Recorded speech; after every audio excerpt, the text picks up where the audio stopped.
ಇಷ್ಟು ದಿವಸ ನನಗೆ ಲವ್ ಗುರು ಆಗಿದ್ರಿ, ಇವಾಗ ಫೈಟ್ ಮಾಡಿ ಆಕ್ಷನ್ ಗುರು ಆಗ್ಬಿಟ್ಟಿದ್ದೀರಾ. ನಿಮ್ಮಲ್ಲಿ ಇನ್ನೂ ಎಷ್ಟೊಂದು ಹಿಡನ್ ಟ್ಯಾಲೆಂಟ್ಸ್ ಇದೆ ಅನ್ಸುತ್ತೆ. ಹಾಗೆಲ್ಲ ಏನೂ ಇಲ್ಲ ತನ್ನೋರೆ. ನಮ್ಮನ್ನ ನಾವು ರಕ್ಷಣೆ ಮಾಡ್ಕೊಳ್ಳೋದಕ್ಕೆ ಇಷ್ಟು ಮಾಡಲಿಲ್ಲ ಅಂದ್ರೆ ಹೇಗೆ ಹೇಳಿ? ಚೆನ್ನಾಗಿರೋ ಗುಲಾಬಿ ಹೂವನ್ನ ಕಿತ್ಕೊಳ್ಳೋಕೆ ಪ್ರಯತ್ನ ಪಡೋರೆ ಹೆಚ್ಚು, ನಾವು ಮುಳ್ಳಾಗಿ ಅದನ್ನ ಕಾಪಾಡ್ಕೋಬೇಕು.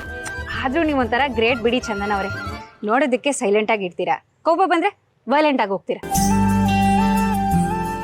ಸಮಾಧಾನವಾಗಿದ್ರೆ ಗಾನ ಸರಸ್ವತಿ ಆಗ್ತೀರಾ. ನನ್ನ ಪಾಲಿಗೆ ನೀವು ಪ್ರೇಮ ದೇವತೆ ಆಗಿದ್ದೀರಾ. ಅದು ಅಲ್ಲದೆ ಮನೆ ಕೆಲಸ ಬೇರೆ ಮಾಡ್ತೀರಾ. ಇಷ್ಟೆಲ್ಲ ಮಾಡೋದನ್ನ ನೋಡ್ತಿದ್ರೆ ನಂಗೆ ಯಾಕೋ ನೀವು ಇಲ್ಲಿಗೆ ಅಸಹಾಯಕ ಪರಿಸ್ಥಿತಿಯಲ್ಲಿ ಬಂದಿರಾ ಅನ್ನೋದೇ ನನ್ನ ಅನುಮಾನ. ಚಂದನ ಅವರೇ, ನಿಜ ಹೇಳಿ, ನೀವು ಯಾರು? ನೀವೆಲ್ಲೇನಕ್ಕೆ ಬಂದಿದ್ದೀರಾ? ಇಲ್ಲಿಗೆ ಬಂದಿರೋದಕ್ಕೆ ಬೇರೆ ಏನಾದರೂ ಉದ್ದೇಶ ಇದೆಯಾ? ಅಯ್ಯೋ, ಇವ್ರೇನು ಇಷ್ಟೆಲ್ಲ ಪ್ರಶ್ನೆ ಮಾಡ್ತಿದ್ದಾರೆ. ನಾನು ಓವರಾಗಿ ನಡ್ಕೋತಾ ಇದ್ದೀನ? ಇಲ್ಲ, ಇದನ್ನ ಇಲ್ಲೇ ಕಂಟ್ರೋಲ್ ಮಾಡ್ಕೋಬೇಕು. ಇಲ್ಲದೆ ಹೋದ್ರೆ ಇನ್ನಷ್ಟು ಅನುಮಾನಗಳು ಶುರುವಾಗುತ್ತೆ. ಚಂದನ ಅವರೇ, ನಿಮ್ಮನ್ನೇ ಕೇಳ್ತಿರೋದು, ನಿಜವಾಗ್ಲೂ ನೀವು ಯಾರು?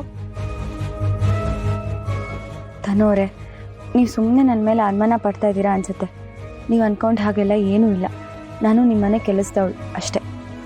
ಹೋಗಿ ಚಂದನ ಅವರೇ, ಯಾವಾಗಲೂ ಇದೇ ರೀತಿ ಹೇಳ್ಬಿಟ್ಟು ನನ್ನ ಬಾಯಿ ಮುಚ್ಚಿಸ್ಬಿಡ್ತೀರಲ್ಲ. ಪರವಾಗಿಲ್ಲ, ಯಾವತ್ತಾದ್ರೂ ಒಂದ್ ದಿವಸ ನೀವ್ ಯಾರು ಅನ್ನೋದನ್ನ ಪತ್ತೆ ಹಚ್ತೀನಿ. ಇವಾಗ ಇನ್ನೊಂದು ಪ್ರಶ್ನೆ ಕೇಳ್ತೀನಿ, ಉತ್ತರ ಕೊಡಿ. ಅಲ್ಲ ಚಂದನ ಅವರೇ, ನೀವು ಇಷ್ಟೆಲ್ಲ ಹೋರಾಟ ಮಾಡೋರು ನಿಮ್ ಗಂಡನ್ ಯಾಕೆ ಎದುರಿಸಿಲ್ಲ? ಈಗ ಅವ್ರಿಗೆ ಒಂದ್ 4 ಬಾರ್ಸಿದ್ರಲ್ಲ, ಅದೇ ರೀತಿ ನಿಮ್ ಗಂಡಗೂ 4 ಬಾರ್ಸಿದ್ರೆ ನಿಮ್ ಹ್ಯಾಂಡ್ ಓವರ್ ತಗೊಬೋದಾಗಿತ್ತಲ್ವಾ? ಅದನ್ನ ಬಿಟ್ಬಿಟ್ಟು ನಿಮ್ ಗಂಡಂಗೆ ಹೆದರ್ಕೊಂಡ್ ಬಂದಿದಿರಲ್ಲ ನೀವು. ಹೋಗಿ ಚಂದನ ಅವರೇ, ನೀವು ನಾನು ಏನ್ ಕೇಳಿದ್ರು ನೀವು ಉತ್ತರನೇ ಕೊಡಲ್ಲ ಅಂತೀರಲ್ಲ. ನಾನೇ ಪ್ರಶ್ನೆ ಕೇಳ್ಬೇಕು, ನಾನೇ ಉತ್ತರ ಹೇಳ್ಕೋಬೇಕು. ಅಟ್ಲೀಸ್ಟ್ ಇದಕ್ಕಾದ್ರೂ ಆನ್ಸರ್ ಮಾಡಿ.